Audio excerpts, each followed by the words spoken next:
What's up, everybody, and welcome back to the SOT Truth podcast, the alcohol-fueled, chapter-by-chapter reread of the SOT Truth series with a brook full of craft brew on the side.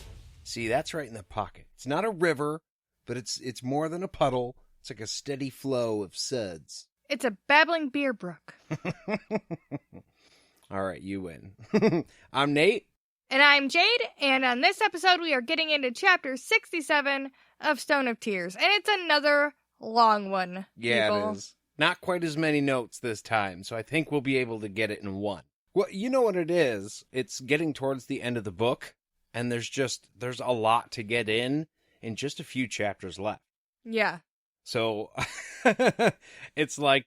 I think we've talked about this before, where for a little while in this book it seems to drag. Like, you expect him to be at the palace way before he is, and it's just taking so long, and you've gotten so far in the book, and you're like, you know there's still so much. And then you get to these last few chapters, and it's just like, there's all the stuff that you were waiting for. Now you gotta pack 9 chapters of stuff into, like, 3. Yeah.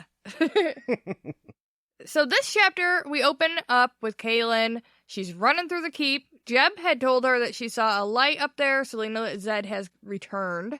Which, it was not very sneaky of him. Like, obviously, if people down in the village can, like, see the lights are on up there, it's, like, everybody knows the wizard is back. Maybe he wasn't trying to hide, but, I don't know. It just was a little silly to me that he doesn't even really know who he is yet. And he's just, like, advertising he's here. Which is actually kind of questionable. If he doesn't know who he is, how did he get into the keep? Remember, he told Ahern how to get into the secret entrance. Oh, that's right. That's right. Without magic. We talked about the secret entrance, too. That was a thing. I apologize. Yeah, no, I remember. So I guess, okay, maybe he wouldn't be as concerned with if people see him or not, because he doesn't really know of any threat that there would be, potentially, because he's just Reuben. Yeah, he doesn't remember enough to, like, be afraid. He's like, let's just eat, man. That's my house? Fuck yeah! Cool. So once Kahlan gets in the room, she sees Zedd and Addie, but of course neither of them recognize her. She gets frustrated and tells him that the Sisters of the Light have Richard. Like, she comes right out with it. She doesn't beat around the bush, which I appreciate a lot. Yeah. Well, you know, Kahlan has done that before, to where she's got information. You're like, just say it. Yeah. Just say it. Yeah. Like, it took a while in Wizard's first rule for her to just out and say that she was a confessor. And there was a lot of things that were hinted at it before that, too. Like, it wasn't even just, like, she was keeping a secret. She was, like, actively avoiding questions. So Zedd immediately loses all his confusion at this revelation, and he is big angry. Big angry wizard. He calls her confessor, so, like, we know he's back to knowing things about his world again because he knows who she is now. Yeah, it all comes back to him in a flash. Yeah, and he tells her that they couldn't have taken Richard unless he put the collar on his neck, and he wouldn't have done that. Richard's not that stupid. Yeah, nah. He wouldn't have done that. And Kahlan is like, well, he did, because I told him he had to prove to me that he loved me, whatever. And the whole time, Zedd's magic is, like, wreaking havoc on this room. It's splitting the wall behind him, melting candles and shit, and eventually, he chucks her into a wall. Well, firstly, we know that's what happens when wizards get mad. Richard did that without even trying. Oh, yeah. Which, again, not talking about the wall-throwing incident yet, but just the damage they do to things around them just because they're angry. Yeah. When in Richard, we know that he's got a magic sword that helps him get really, really angry. Amplifies that shit. Yeah. So, like, what Zedd does to a wall, I assume Richard didn't out-damage him only because he's still new, but given time, he's just gonna, like, level palaces. Yeah, I wouldn't want a room with a wizard. I'd be like, you can have your own house, and we'll have conversations in your house. And that's, yeah, we can visit in the yard. Jade, I noticed that the ice cream in the freezer was missing, and I remember specifically telling you that I wanted to eat that ice cream tonight. Yeah, no, I'm not dealing with that shit. So, Zedd ends up continuing to slam Kahlan into a wall and backhand her while she tells him that Richard needs his help. And as he is basically beating the shit out of her, Zedd tells her that nobody can help Richard now. I'm sorry. We talked about this earlier. It's problematic, I think. I seem to have blocked this from my... Like, I remember parts of this scene from past rereads, but I forgot how angry Zedd got. And I don't even want to just say that's an angry thing, because normal people don't just beat people when they're angry, I feel like. Well, I think what it comes down to is if Zedd is full-on Zedd now, right? He's got the knowledge and the magic to deal with Kahlan in other ways. Now, okay. We know that Richard is not above hitting a woman. I don't... No, look, okay, well, I guess this is my point. When in self-defense, if she's attacking you, yeah. Oh, yeah, he's equal rights on that shit. Yeah, then that's all it is. Yeah. But this wasn't that. Zedd just lost his temper. Yeah. Like, beating the shit out of her isn't gonna get Richard here. It's not like, I have to do this.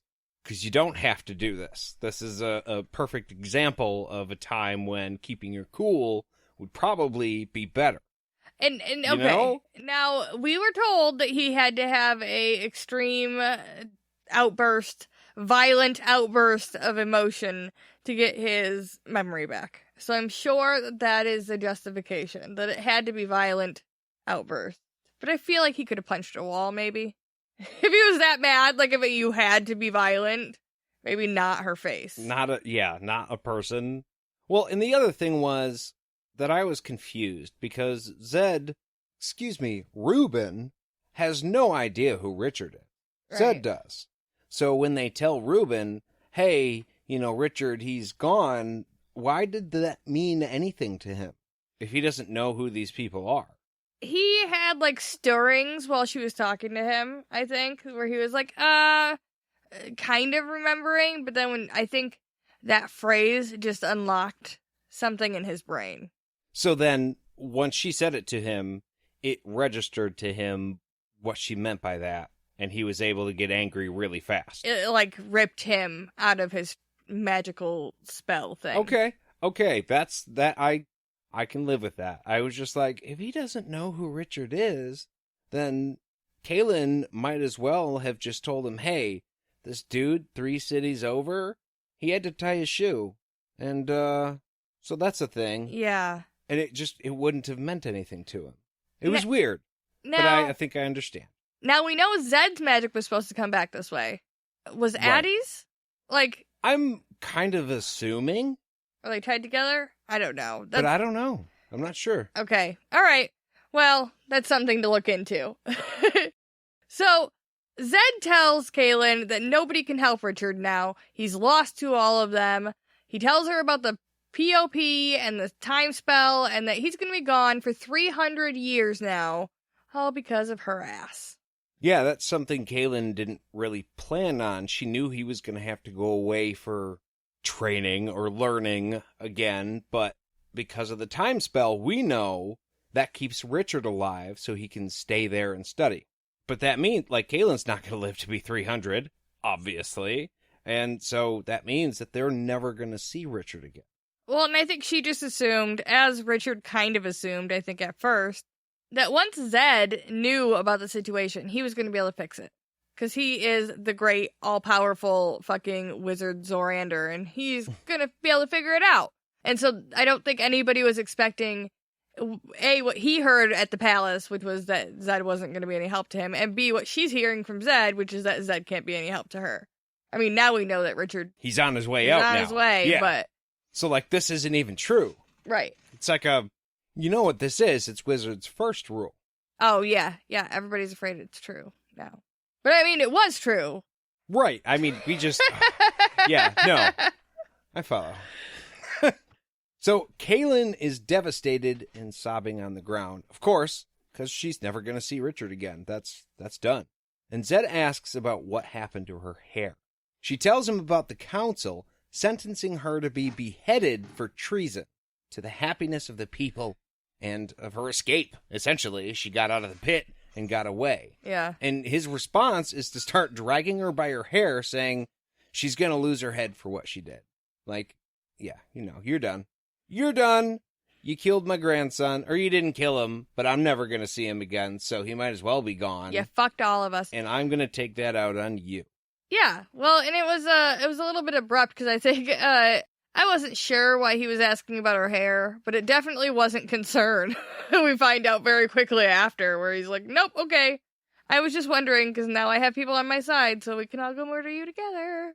Like, you didn't just decide to cut it. Oh, that was a punishment cut? Good. Yeah. Well, Good. I think he obviously knew because that's such a big thing to confessors. I think when he saw it immediately, he knew something had happened. Yeah, well, she couldn't have cut it herself. Right. And nobody else is, like, supposed to be able to do it. Unless you're actually, no. Kahlan has people for that. But there's, like, special people for that. Well, it hurts a lot. Like, everybody knows it hurts a lot to cut it off, I guess. If she does it herself. Oh, yeah. I think somebody else can do it for her. But, like, who would, other than somebody Kahlan had probably paid to do that? And it's a status thing, so obviously... Right. Nobody's She's going to not cutting her hair all the off, time. Just getting them split ends, Yeah. That's it. Chippity chop.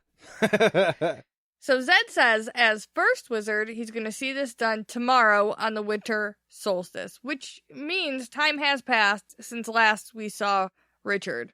Like a week. Yeah, because the last time we saw him, they were talking about that's going to be a week from today. So we know we've jumped ahead a little bit. So yeah, now we are aware of where in the timeline we are. Shit's getting real. When Kahlan hears this, she goes limp because nothing fucking matters anymore. She's lost everything, and Richard is now condemned to spend centuries just stuck in the thing he feared most. Like, he's got to deal with the collar and these sisters now for a long-ass time because of her.